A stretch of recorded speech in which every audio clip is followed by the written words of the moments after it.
আসসালামু আলাইকুম ওয়া রাহমাতুল্লাহ। সম্মানিত শেরপুর এবং ধনুকবাসী, আপনারা কেমন আছেন?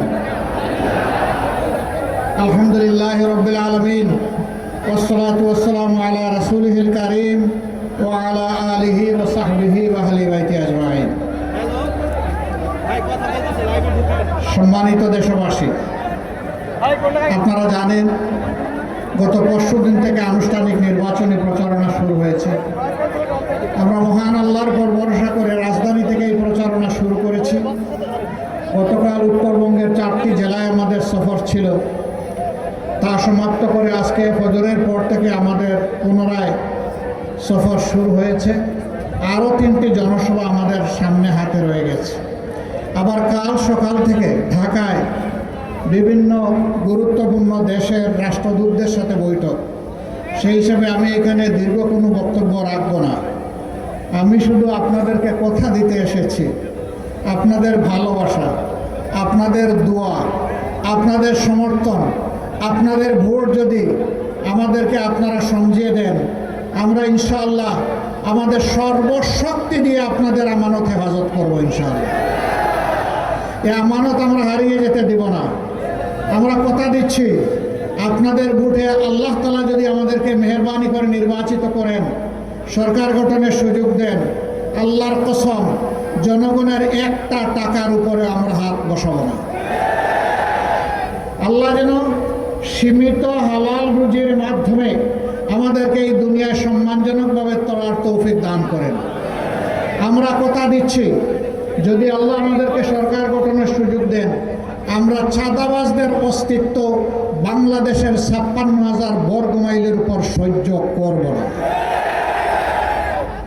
মহান আল্লাহ যদি আমাদেরকে সুযোগ দেন, সর্বপর্যায়ের দুর্নীতিকে মাটির নিচে আমরা গেড়ে দেওয়ার চেষ্টা করব।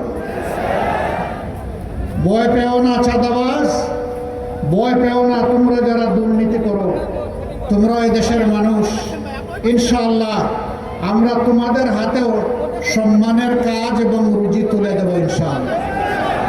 তোমরাও সেদিন গর্বের সাথে বাংলাদেশে বসবাস করবা।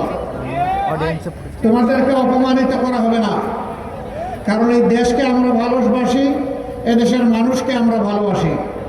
তোমরাও সেই মানুষের অংশ। হয়তোবা লোভের বশবর্তী হয়ে তোমরা কিছু খারাপ কাজ করে ফেলেছ। আল্লাহর দরবারে তওবা করবা, যার হক তারে ফেরত দেবা, আর এরপরে ভালো হয়ে চলবা ইনশাআল্লাহ। প্রিয় দেশবাসী, আমরা কথা দিচ্ছি, বিচার আর টাকার বিনিময়ে বিক্রি হবে না। ন্যায় বিচার সকলের জন্য নিশ্চিত করা হবে। তার পেশা কি, বয়স কি, ধর্ম কি, আদালত এটা দেখবে না। আদালত দেখবে সে একজন ক্ষতিগ্রস্ত মানুষ কিনা, সে মজলুম কিনা। যদি ক্ষতিগ্রস্ত এবং মজলুম হয়, আদালত অবশ্যই তার পক্ষে রায় দেবে। আদালত দেখবে না কে প্রেসিডেন্ট আর কে প্রধানমন্ত্রী আর কে মন্ত্রী আর কে এমপি। আদালত দেখবে তিনি অপরাধ করেছেন কিনা। যদি তিনি অপরাধ করেন, প্রেসিডেন্ট হলেও তিনি অপরাধী, তারও বিচার হবে। আমি আমাদের দিকে খাড়া চোখ, তাজা চোখ রাখার জন্য আপনাদেরকে অনুরোধ করব। আমরা যদি সত্য থেকে হেলে যাই, আমাদেরকেও ছাড় দেবেন না। বিশেষ করে সাংবাদিক বন্ধুদেরকে অনুরোধ করব, আপনারা ওয়াচ ডগ হিসাবে আমাদেরকে অত্যন্ত তীর্যকভাবে দেখবেন। তবে আপনাদের কাছে আমাদের অনুরোধ, সাদাকে সাদা বলবেন, কালোকে কালো বলবেন।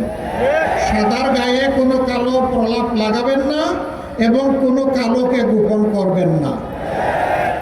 তাহলে এই দেশ ভালো চলবে এবং আপনাদের অবদানের জন্য দেশবাসী আপনাদের কাছে কৃতজ্ঞ থাকবে।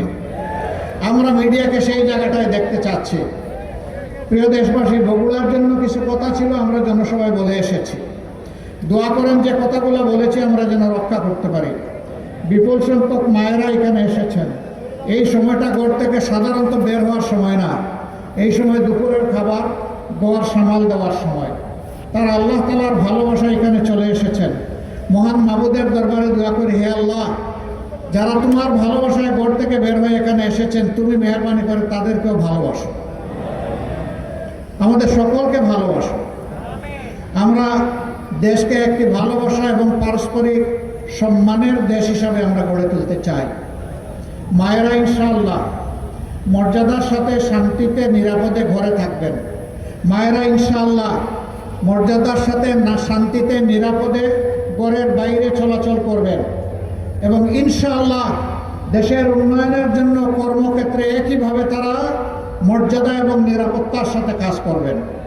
সকল পেশায় তাদের অন্তর্ভুক্তি নিশ্চিত করা হবে ইনশাআল্লাহ। সেদিন তারা মর্যাদার সাথে করবেন আর গর্বের সাথে বলবেন, আমিও দেশ গড়ার একজন কর্মী।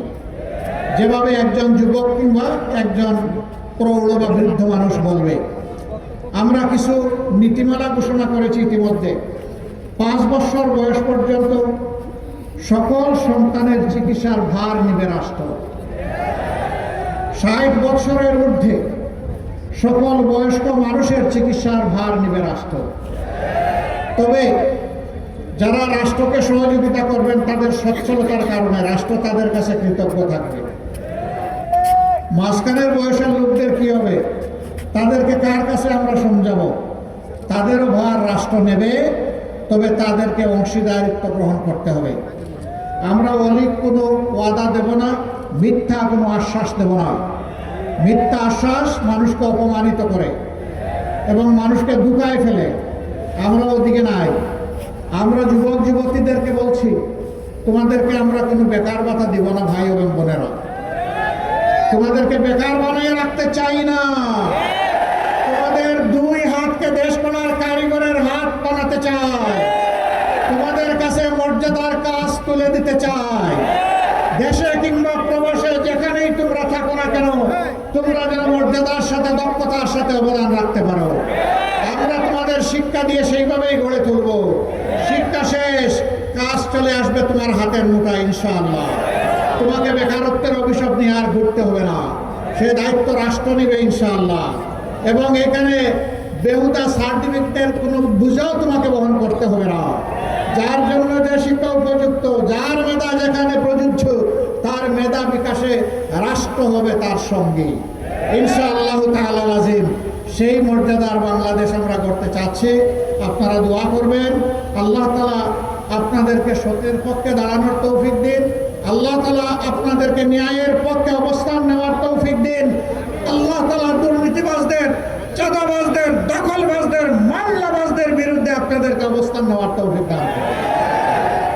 ব্যক্তি নয়, মার্কাও নয়, আদর্শ। এবং সেই আদর্শের লালন করবেন যেই ব্যক্তি, তাকেই আপনারা ইনশাআল্লাহ বেছে নেবেন। আমাদের আদর্শ দুনিয়ার শ্রেষ্ঠ আদর্শ নবী করিম সাল্লাল্লাহু আলাইহি সাল্লামের। সম্মানিত ভাইয়েরা, আরেকটা ভোট চাইব পাল্লার পাশাপাশি। সেই ভোটটা হচ্ছে হা ভোট। এই হা ভোটে ভোট দেওয়ার মানেই হচ্ছে গত 15.5 বছরে জালিমের হাতে যারা শহীদ হয়েছেন তাদের প্রতি সম্মান দেখানো। এই হা ভোটের মানে হচ্ছে বাংলাদেশে এই হা ভোট বিজয়ী হলে আর কোনো ফেসিবাদের জন্ম হবে না ইনশাআল্লাহ। হা ভোট জয়যুক্ত হলে চাঁদাবাজরা চাঁদাবাজি ছেড়ে দিয়ে মহৎ পেশায় তারা সংযুক্ত হয়ে যাবে। ঘুষখোররা আর ঘুষ খাবে না, লজ্জা পাবে। তারা বলবে না, আমি সম্মানের চাকরি নিয়েই সন্তুষ্ট থাকতে চাই, গর্বিত নাগরিক হিসাবে বাঁচতে চাই। হা ভোটের মানেই হচ্ছে আরো অনেক কিছু। কারো চক রাঙ্গানিকে পরোয়া না করা। সব দেশের সাথে বন্ধুত্ব চাই, কেউ আমাদের প্রভু হয়ে আসুক তা আমরা বরদাস্ত করব না। বাংলাদেশের মানুষ ভাঙবে কিন্তু মচকাবে না, অন্যায়ের কাছে মাথা নত করবে না, আধিপত্যবাদকে আর মেনে নেবে না। আমরা আধিপত্যবাদকে আমাদের সন্তানেরা জুলাইয়ের লাল কার্ড দেখিয়েছে, এটাই স্থায়ী লাল কার্ড। এই কার্ড আর সবুজ হবে না কখনো, এমনকি হলুদ হবে না, এটা লাল কার্ড হিসাবেই থাকবে। আল্লাহ হাফিজ। বাংলাদেশ জিন্দাবাদ। বাংলাদেশ জামাতে ইসলামী জিন্দাবাদ। 10 দলীয় নির্বাচনী ঐক্য জিন্দাবাদ।